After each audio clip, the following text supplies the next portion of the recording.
Today, on Wednesday, the Department of Homeland Security was set to begin accepting applications for those who wanted to become part of the president's amnesty plan. But as we know, on Monday, the judge did block the president's plan.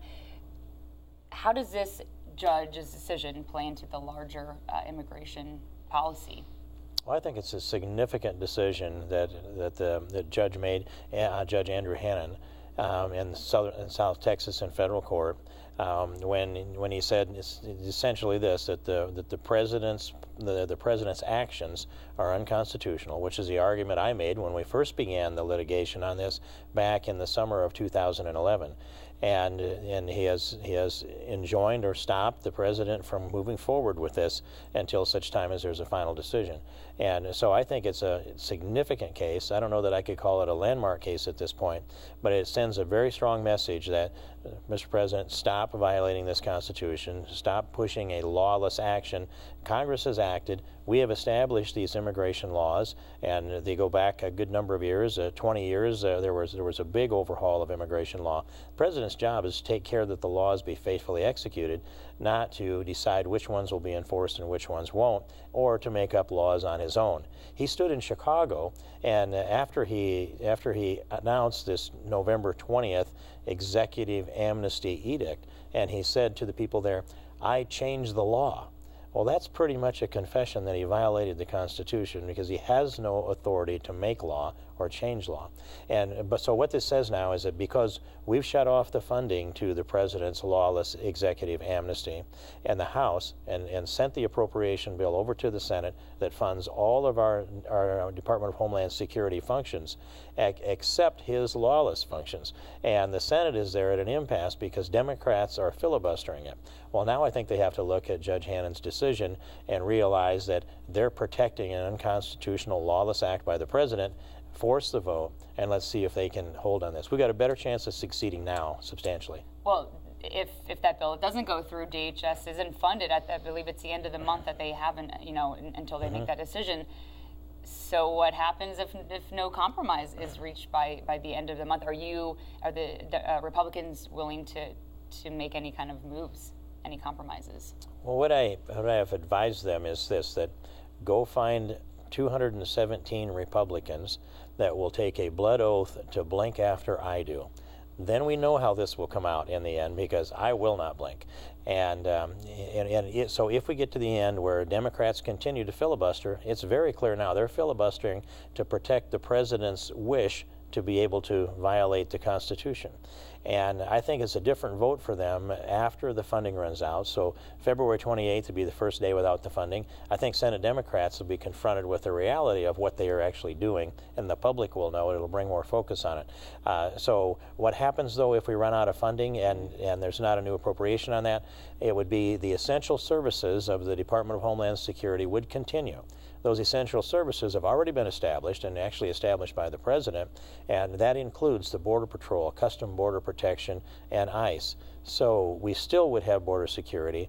The problem with it is that those workers would be required to go to work. Their paychecks would be delayed. They'd be paid eventually, but their paychecks would be delayed. We're asking them to work and not know when they get their next paycheck.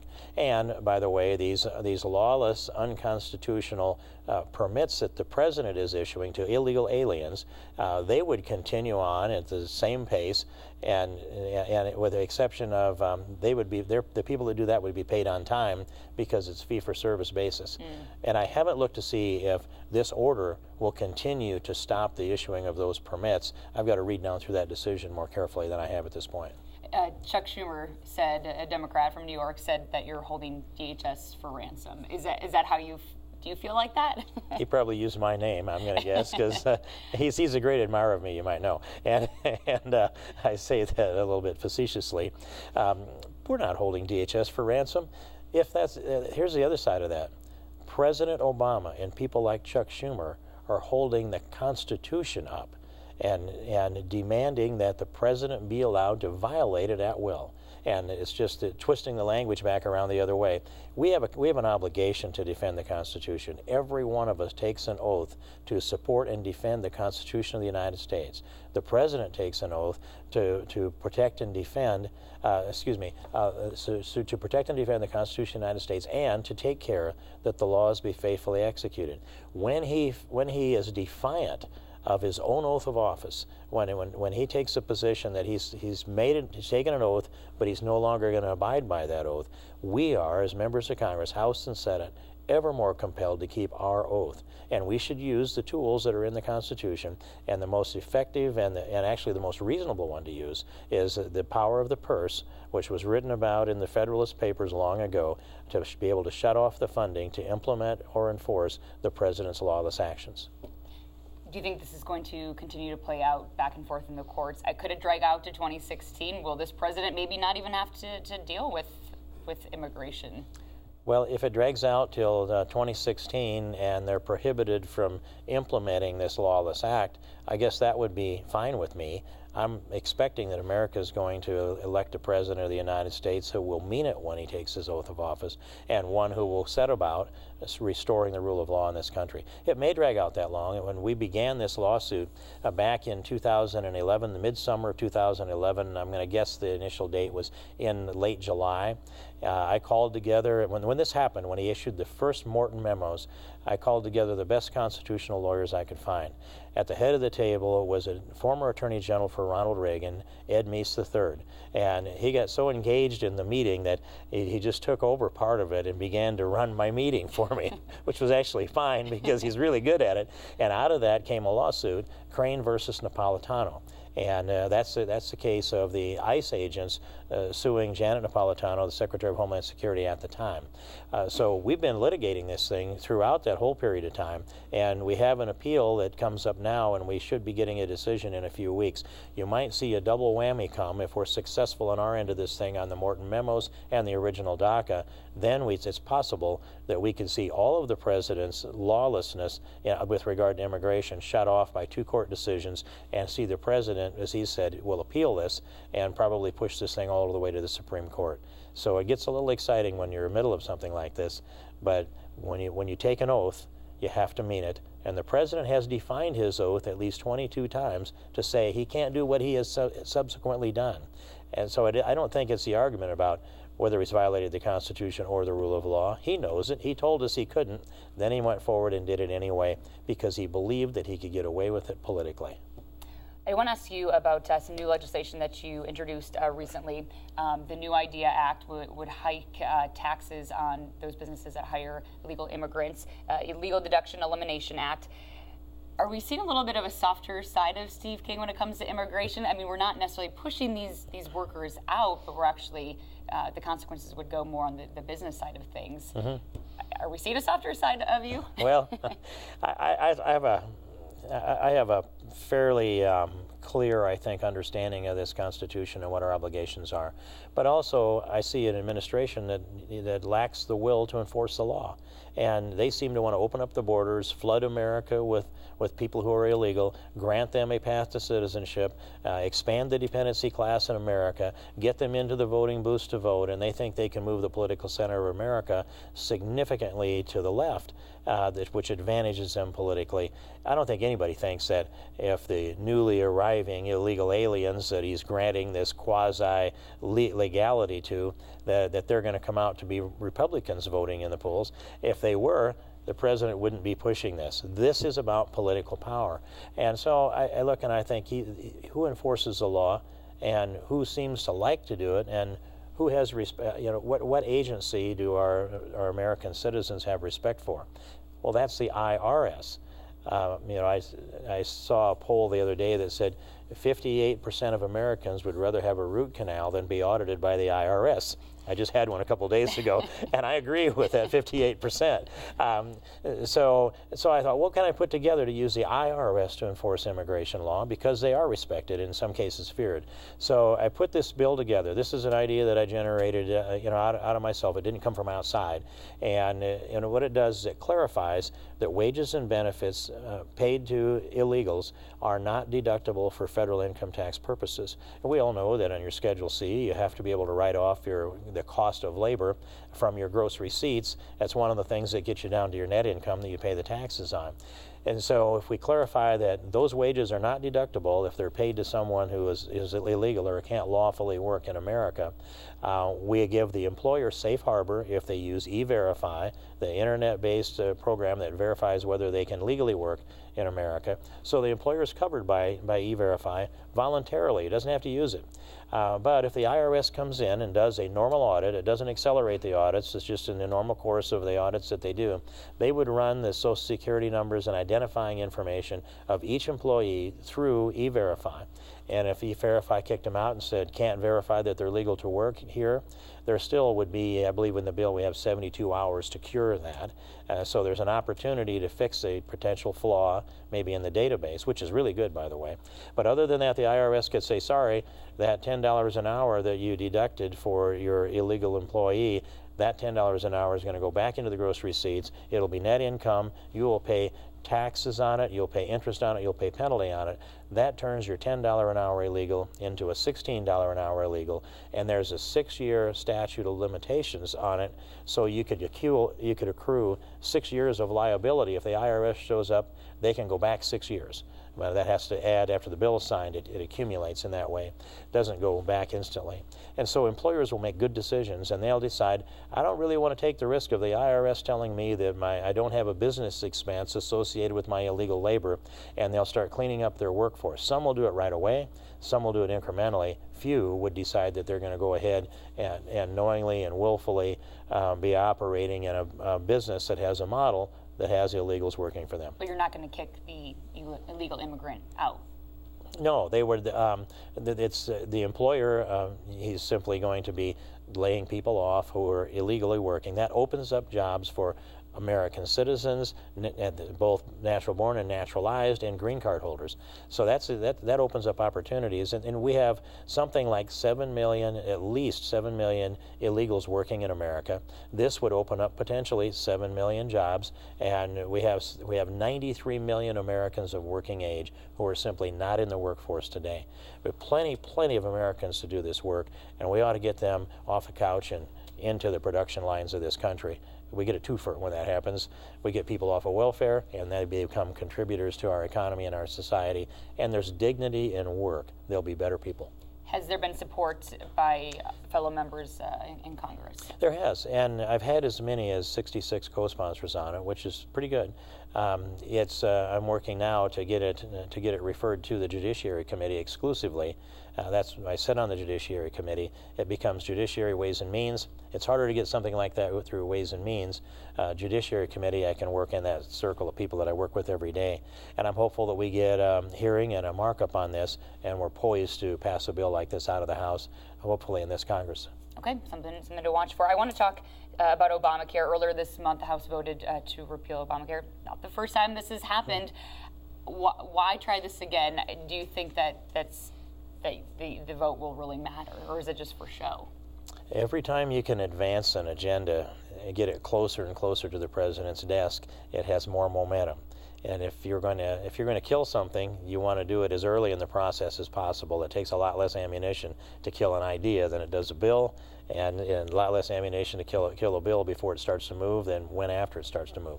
And by the way, the Obamacare repeal was my language. It was a language that I wrote in the middle of the night. Would be the night of March 22nd, rolling over to the 23rd, after Obamacare passed. I drug myself home, and I thought, I'm exhausted. I'm going to sleep the sleep of the dead. And when I wake up, then I'll start to figure out what to do about this terrible law that was on its way to the president's desk. And so I woke up after about an hour and a half sleep, and it was just churning within me. I got up and I wrote a bill, And then we had that bill right at the door of Ledge Council that produces the formalized document for us when they opened the door that morning. So it was the first repeal bill, and it was only 40 words, and it ends up as repeal it and as if it had never been enacted. That's the language that gets away from people making excuses that they couldn't or didn't want to. And so that bill has been, that core language has been part of the repeal all along, and it's been voted on before. But this time, it was the first time where it's clearly my language on the repeal. And so I want to see that go to the Senate. It's message to the Senate now. I want to see the Senate take it up and vote on it and give the Senate freshmen, especially the new Republicans that are there, an opportunity to vote for the full repeal of Obamacare. I want that marker down so we don't end up with this debate of, well, let's leave the parts of Obamacare in place that aren't so bad and repeal the rest.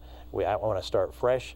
Let's just erase that slate of Obamacare so it's as clean as it can be, and then we can start to fix it. Well, what's going to replace it? What's the plan to replace it? There are a whole number of plans out there to do so, and I didn't want to have a replacement attached to the repeal, because then we get bound to an idea that may be old and there may be better ideas. So I'd rather get it repealed in one separate act and then start incrementally, one bill at a time, not a 2,700-page bill, start going through this process. I want to be able to sell insurance across state lines, so we truly bring competition into the health insurance world. There are a lot of quasi-monopolies within the states, and because of McCarran-Ferguson, that's a statute that was passed years ago, a person from New Jersey, say a young man paying $6,000 a year, these are 5-year-old numbers, by the way, that he could go to Kentucky and buy another typical policy that might only cost him $1,000. And those are real numbers, by the way, that we used during that debate. I'd want to be able to sell insurance across state lines, address the lawsuit abuse that's part of the healthcare system now, all of the defensive medicine that's being practiced to protect our physicians from lawsuits. Those are two big things. I would like to be able to, and I have another bill that provides for full 100% deductibility of everybody's health insurance premium. There are 20.5 million people in the country that are buying health insurance with after-tax dollars. Everybody else gets it from an entitlement program of Medicare or Medicaid or from their employer. But those 20.5 million that are buying their own health insurance, and if they're a sole proprietorship, a partnership, they can't deduct the premium like everybody else can. And if you own a corporation, you can put yourself on the payroll of the corporation, deduct your health insurance premium. You can't do that if it's a sole proprietorship or a partnership, or I think an LLC may also fit in there. So I want to provide full deductibility there. There's a health savings account plan that I'd love to expand into a life management account. And that would be if let's just say that you're 20 years old, married, and you buy a health savings account. You max out of that at $5,150 a year and spend $2,000 a year out of that account for normal health care costs, and you compound the interest on that HSA consistent with the 40-year average. By the time you arrive at Medicare eligibility age, 65, you would have husband and wife would have $950,000 in that account. They could then purchase a Medicare replacement account for each of them, totaling $72,000 each, $144,000. The federal government wants their hands on that HSA account so they can tax it. I would say instead, you buy a Medicare replacement policy, keep the change from your $950,000, $950 minus $144, keep the change tax-free. That's your pension plan. And you go spend it, travel the world, will it to your kids, it's your money. That would cause people to have a life management account. They would get their exercise, watch their diet, get their tests. They would want to live to enjoy the account that they've saved, and they would have a big enough nest egg they could negotiate cheaper health insurance premiums because they could take the risk of a higher deductible. That's the one I want to do. That's my dream bill. You have some plans in mind. Do we have time for one more question, or are you guys one more? Okay. So my final question today, I want to talk about ISIS. There's been a growing concern over the Islamic State wreaking havoc around the world. What are your thoughts about the president's ideas he came to Congress asking for military authorization. Mm-hmm. What do you think about his ideas? Well, we were about, I'd say, 3 weeks of anticipation in the president's AUMF, the authorization for use of military force. As I listened to the dialogue that was being floated out of the White House, I thought, I think I'm going to see an AUMF that I can support because his reasons were good. And I would, if you're the President of the United States, it's a good thing to go to Congress and ask for that authorization, even though the language in the 2001 AUMF is adequate for what we need to do. But if you go to Congress, you refresh the support from the American people for the missions that have to be flown and the battles that have to be fought. So I anticipated something a lot better than what he actually sent us. And I began to read that AUMF, and I got down to ISIL, and I can see that he had narrowed it down from fighting radical Islamic jihad, wherever it might be, to targeting ISIS, which he calls ISIL. And then he set up a 3-year deadline for the expiration of the AUMF. So it expires a year after his term is over, and the new president would have to go back to Congress to negotiate a new AUMF, or the operations to fight our enemies would come to an end. So that's what you don't like, is that 3-year deadline? When the president decided he can pick the date that a war is over, he's done that twice at least. Now he would pick the date that the war is over for his successor. I thought that was very irresponsible, and to say to the enemy, we're only going to fight you for 3 years and then you'll have to see it'll be a political discussion. So I had been writing my own AUMF, and I have that product produced now, not quite ready to be released for public discussion, but it's a draft version. And what it does is it says we're at war with radical Islamic jihad. The president would never admit that, and we need to fight them wherever they are, wherever they threaten us, wherever they threaten Western civilization. And we need to broaden the scope of this, not just a kinetic war, not just military action, but set up a strategy to defeat radical Islamic jihad, whatever their name is, wherever they are, with first cyber warfare. We're doing defensive now. We need to do offensive cyber warfare. We need to shut off their information flow. We need to scramble that information. We need to give them misinformation. We need to get them to the point where they will decide to refuse to use the internet to recruit or to coordinate. Second thing is shut off the money. There are international banks that are transferring terrorist dollars and with impunity. And wherever those dollars come from, whoever is funding it, and whatever they're being transferred through, we need to shut all of their funds off. Oil money is a lot of it, and this is a good time to do it. Next thing is shut down their educational system, where they're teaching their young people that their path to salvation is in killing us. That's more complex, and that'll be a harder job. I'm not saying we bomb any schools, by the way. It has to be a different method than that. That's what they do. We would not do that. Then the next thing, probably the fourth thing, is build the coalition of the moderate Muslim states that want to take on and defeat the radical Islam that is among them. And Egypt is the first place, the most important place. General al-Sisi has spoken clearly on this, and it would be a natural bond. The United Arab Emirates, and by the way, I've met with the leaders of both of these countries, they would be solid and on our side. Jordan is already solid and on our side. And empower the Kurds, and they want to build their own nation state. We need to get them all of the weapons necessary to defeat ISIS. And then expand our intel, so that we have a global reach, get our CIA ramped up so that the human intelligence that comes in, it enriches the value of each of the kinetic actions that we have to do. But the kinetic actions is essentially the fifth component. So I want to put all of that together, and I give the president the authority to act within that sphere and commit Congress to support of an AUMF that is designed to defeat these enemies globally, to defeat their ideology, to do so in the next presidency, whether it's 1 or 2 terms, and do so for the next half century. Well, do you think the Americans would really support a more open-ended language, though? I feel like there's been so much debate over the years about Afghanistan and Iraq and how long those wars have gone on. Do you think Americans really would support open-ended language? I think they would if they understand that this isn't an AUMF that calls for a lot of boots on the ground. By the way, I wouldn't rule that out. It's an AUMF that sets up a strategy to defeat our enemy. That's what we're missing. We don't have that strategy from the President of the United States. He's admitted he didn't have a strategy.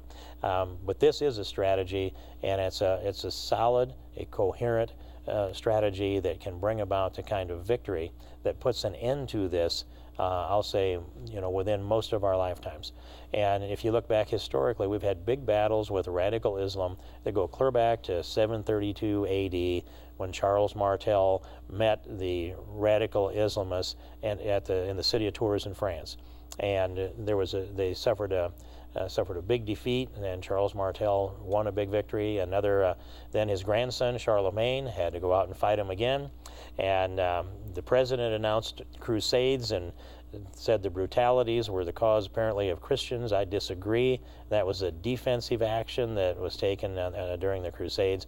But then you can go through the 1500s, the 1600s, and see that there were big battles then. They were turned back from Europe.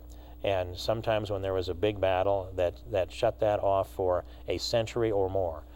We can do this again, but it's asymmetric warfare. It's global.